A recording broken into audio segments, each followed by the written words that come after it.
Welcome one and all, Nyanko here, and today I am going to be talking about a new anime that I watched on Crunchyroll. Well, I wasn't feeling very well, called Taisho, Otome, FairyTale. Now, it's really cute and sweet, and nobody is talking about it at all. I haven't seen much love for it at all. So, here's some of the cover art for it, with our two main characters. Actually, it's so cute, and the designs are amazing, and the characters are, I loved it. It's just cute and it's like pretty, but it's got a really compelling story. Okay, I should probably go into it. Okay, so the story starts off with our main character here, Tamehiko Shima, who at the beginning, previous to the story starting, has had an accident that killed his mother, and he lost the use of his right arm or his right hand. He could still use the arm, but it's like his hand is like he can't feel from it, he can't move it. So he was seen as defective, and he was basically banished from his family. Now he's the second son, so this wasn't, well, I mean, it was pretty bad, but they made him drop out of school and they forced him to go live out in the Shiba country mansion out in Chiba. So it starts with him kind of being in bed wishing that he died, basically, because he's a burden and blah, blah, blah. He's basically a pessimist as well. So, yeah, he's like very down on his luck, very depressed, because the accident didn't happen all that long ago, I don't think. I think it's within like 6 months of the accident happening. And it's like New Year's Eve, and he's on his own, and he's miserable, basically. He's kind of a pessimist. Life is the worst kind of thing. And then enters Yuzuki Tachibana, also known as Yuzu. That's kind of her nickname. She's a very upbeat, positive young girl. Now, her family sold her to the Shima family because her parents had racked up a lot of debt.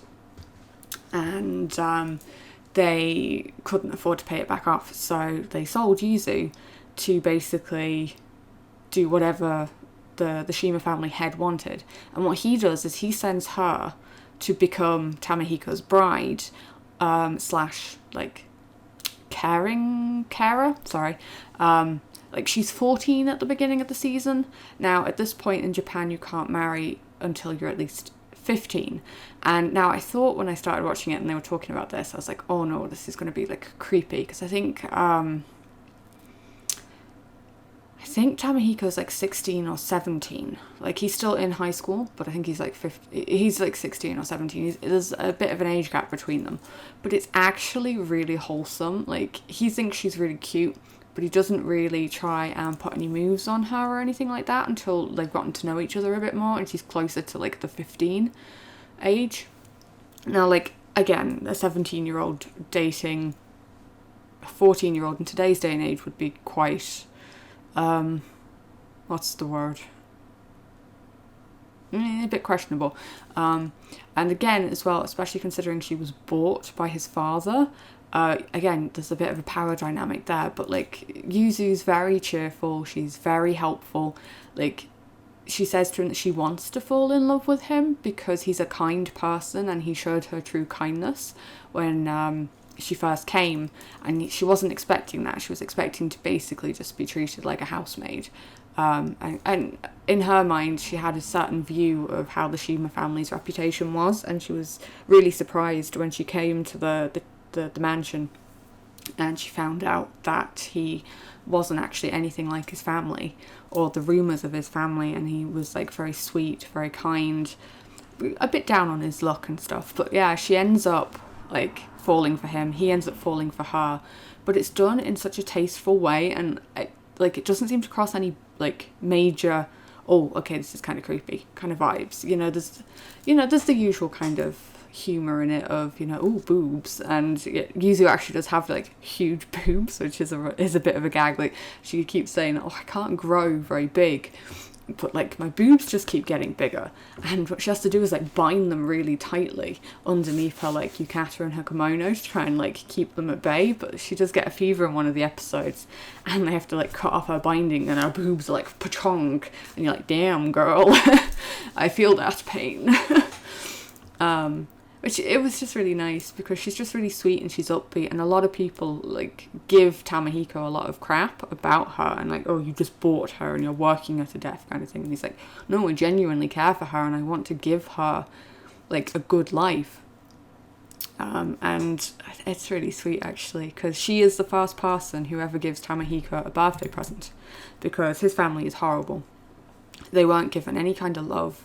They weren't given any kind of respect. Like, the father just treated them as things, basically, and he's horrible to them all the time.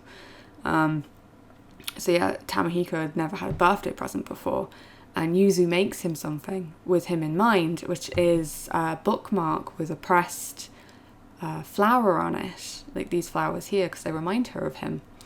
And it's really cute because he's absolutely like heart like swelling with emotion and pride, and you're like, oh my god, someone actually is showing him genuine affection, and he's never felt this before. And or like the whole show is just like super wholesome and is really cute. Now there is, you know, the usual little bit of drama, so the drama comes in through other characters. So these are the other guys. So you've got Tamako Oshima, his sister. You've got Ryo, who's a girl from the town. And then you've got Kotori and Hakaru Shiatori, who are twins. So Tamako comes into the story first. And she's kind of a spoiled brat and a product of her upbringing. But she's dropped out of school and she just kind of comes to the family like location after Tamahiko has been told that everyone thinks he's dead, which is kind of devastating to him. And she's, you know, the usual brat, and she's horrible to Tamahiko, and she's kind of horrible to Yuzu as well in the beginning. And then through like Yuzu's influence and just seeing the change in Tamahiko as well, she kind of comes out of her shell, becomes a nicer person, and then finds her path in life. She wants to be a doctor, so she goes back to school and she goes to live with her uncle, who's also a doctor but has come away from the Shima name, because he doesn't want anything to do with the Eva. You then have Ryo, who enters in after Tamako has gone home, who steals the bookmark and money from Tamahiko and kind of causes a bit of drama with Yuzu. But then they kind of reconcile, and it's worked out really quickly, and it's really sweet. Like, it's not that she's the big love rival for the entire show. She's like, yeah, I could be the mistress, and she'll tease Yuzu, but like there's nothing serious there because Tamahiko is completely in love with Yuzu and she is the only one for him. But Ryo has like 3 brothers and has quite an abusive father, and she ends up inadvertently getting Tamahiko to tutor like the kids in the school, like the kids that can't go to school in the town where they live, so that they can start getting a bit of an education and they can like do more in their life. And it also gives Tamahiko the passion as well to realise that he's a good teacher and that they want him, and shows him what he wants to do in life. So he then asks to go back to school in Chiba. And so he does end up going back to school, which is why he meets Hakaru Shiratori, who is the twin brother of Kotori Shiratori, who is a huge idol at that point in Japan, in the context of the story.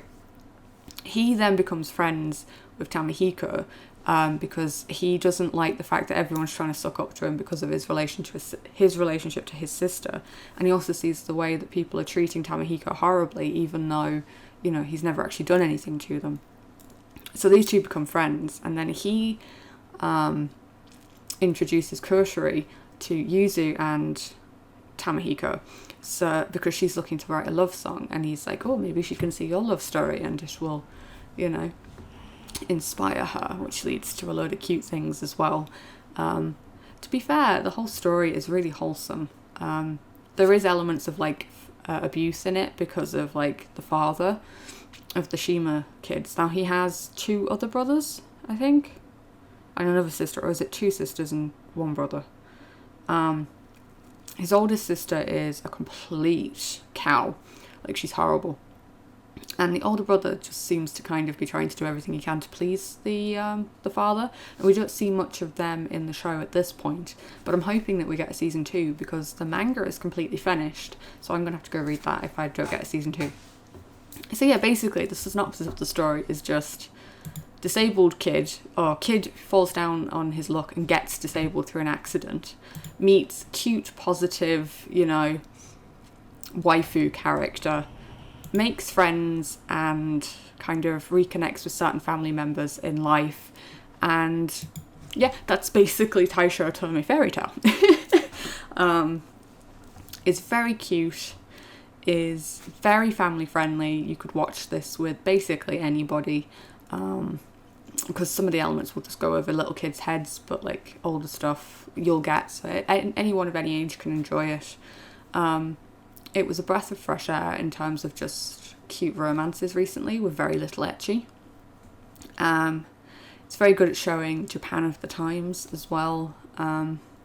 Yeah, it's a golden gem that not enough people are talking about. So yeah, go watch it. I think that's about all I can say for it, really. Yeah, so highly recommend you guys go watch it. It's on Crunchyroll. It's dubbed and subbed. Both are amazing. I happened to watch it dubbed at the time because I've been suffering with headaches again. So the dub cast was really good. It really fit with the characters. It didn't like seem too jarring. I'm sure the Japanese is just as good because, I mean, you know, subs are always great, as are the dubs when a lot of effort's put into them. So yeah, I highly recommend, if you've got Crunchyroll subscription, going and giving it a go, and then telling me what you think down below in the comment section. That would be great.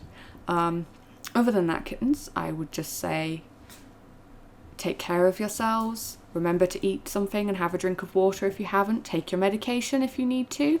And just look after yourselves physically and mentally. Much love, kittens, and I will see you in the next one. Au revoir!